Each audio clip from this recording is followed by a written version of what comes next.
Picture this. It is December 31st. You're in your party dress. Somebody hands you an ice cold martini and then a piping hot, crispy arancini, and you crack it open and there's a surprise olive inside and it's oozing with cheese. That is what we're gonna learn to do today when we make the mashed potato arancini from More is More, which are designed to pair with martinis. Like, this recipe exists only to function as a foil for a martini. And New Year's Eve is the night for martinis.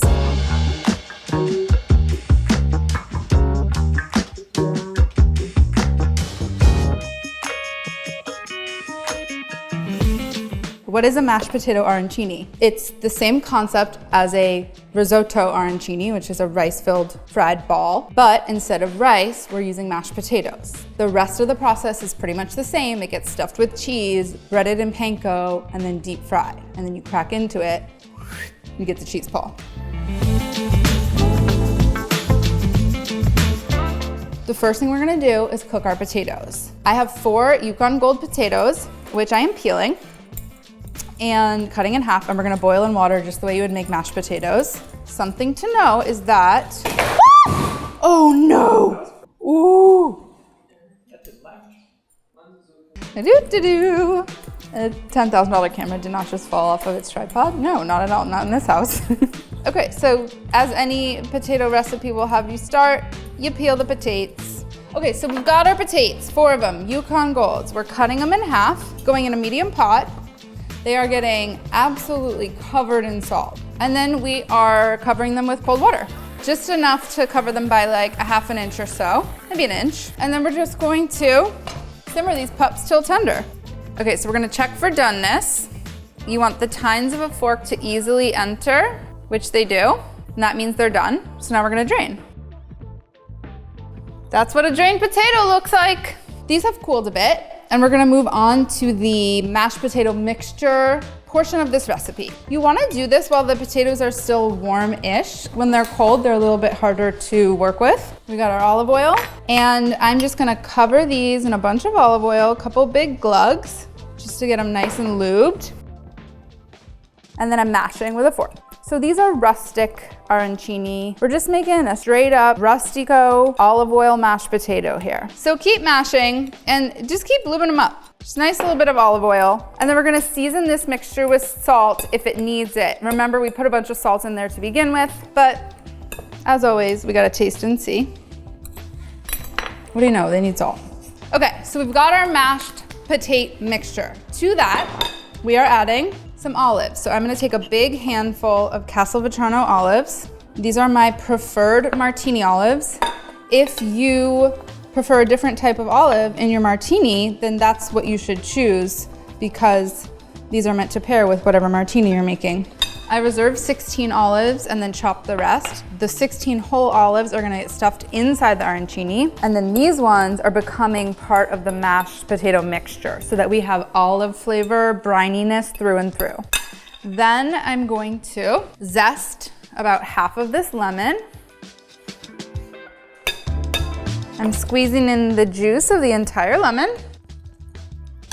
So if you were making this from mashed potatoes and they were already made, you would pick up from adding the chopped olives, the lemon zest, the lemon juice, and you'd season it with a lot of pepper. Basically, this just needs to taste really good on its own because this is what's making up the majority of your arancini. Oh my God, the parm. And we're adding about an ounce, which is like maybe a quarter cup or so, of grated parm. We've got cheese in the mashed potatoes, and then we have mozzarella stuffed inside. Okay, so the recipe calls for either mozzarella or fontina, which are both great Italian melting cheeses.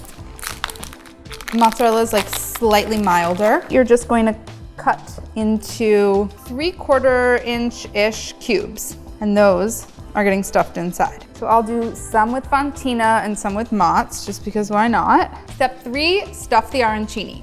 So we have our mixture, we have our whole olives, we have our diced up cheese, and now we are taking about 2 heaping tablespoons of the mixture in our palm. Like, you can eyeball this. They can be really any size you want. The bigger they are, the longer they're going to take. Roll it, Flatten it into like a little patty. Add an olive. Add a chunk. Fold them up over. Fold the edges. Make sure those guys are stuffed inside. Make like a little purse moment, and then roll into a ball. And that's your arancini. Step 4, bread the arancini. This is a very classic, straightforward breading 3-part station. We start with flour. This is all-purpose flour. We crack 2 eggs into a bowl and just lightly beat them so that they come together. You're just scrambling them. And then in our third bowl, we have panko. And so if ever you want to bread anything in your life, like let's say you're like really craving a deep fried Oreo, you can always fall back on the 3-part system. The flour allows the egg to adhere, and then the egg allows the panko to adhere. So you could fry anything you want this way. Whoa, you're gonna have to give us a heads up on that. That is so loud. Should I scare you? Yes. Whoa. That's what it sounded like to me. There's a wet hand and a dry hand. This is my wet hand. This is my dry hand. Dry hand goes only into dry ingredients, so it goes into the flour mixture. And then I don't put my dry hand in the egg because that's where the wet hand gets involved. And then I use the wet hand to transfer to the other dry bowl, and then I get my dry hand involved again. And that's how I ensure that I don't bread my fingers. Okay, we are getting ready to fry. We are going to friggin' Fry Town. The last thing we have to do is heat our oil. I have a pot filled about halfway with vegetable oil, canola oil, whatever works. This is canola. I want it to be 350. That's gonna take a few minutes. So it's a perfect time for a drink break. Martini Thrice. What is a Martini Thrice? Come with me, I will show you. We start with 5 parts gin, 1 part dry vermouth, a big splash of olive brine, a slightly smaller splash of pickle brine, a cocktail shaker filled with ice. We stir until it's ice cold. Like it should hurt your fingers. That's how cold it needs to be. It needs to be frosty on the outside. For garnish, we've got lemon peel, an olive, a pickle, and a cocktail onion. Okay, we gotta get frying, fools. Our oil is at 350 degrees. I know because I tempt it. If you're going to be deep frying at home semi-regularly, it's great to have some kind of a thermometer, but in a pinch, you can throw a little bit of panko into the oil, and if it starts to sizzle immediately, you know that you're ready to fry. I'm gonna give it another second or 2 because I want it to be sizzling ferociously. Okay, so then we're gonna lower a couple down using a slotted spoon at a time. You don't wanna overcrowd the pot, so I'm gonna do these in probably 2 batches.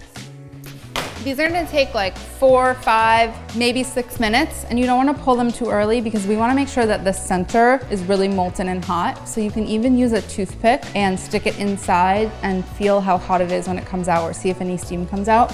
Because if it's not hot in the center, the cheese won't melt. Okay, these have been in for like 2 or 3 minutes, so they might look lightly golden brown. You gotta give them a little longer. So this is not dark enough. Ooh, ooh, these are starting to look really good. Okay, so it's been 6 minutes. These guys are very golden brown, and I'm going to now take them out. I'm transferring them to a wire rack. And then here's the thing, you have to season them with salt as soon as they come out of the fryer while they're still hot, otherwise the salt won't stick. I mean, have you ever seen anything more scrumptious? Oh, one of them exploded. This guy exploded and the olive popped out. What are you gonna do? Eat it anyway. Don't overthink it.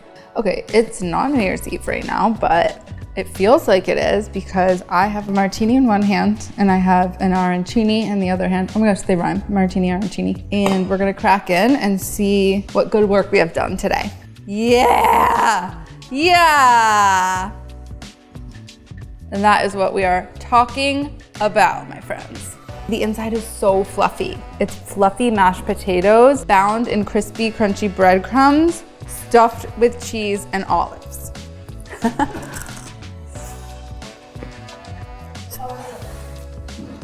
Cheesy. Oh.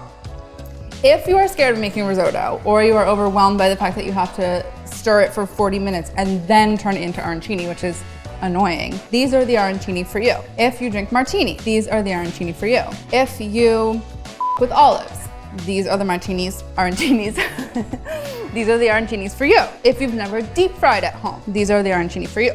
They are simpler than the classic, more delicious than the classic, more fun than the classic, and just an overall great time.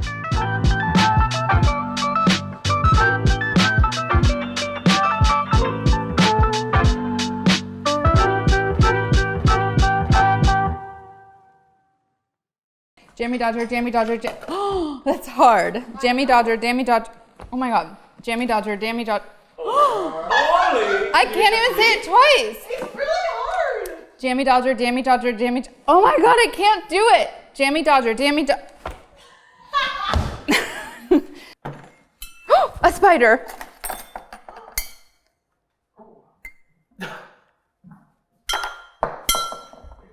Have you heard me fart? No, because I don't fart. That's one thing about me that's extra special.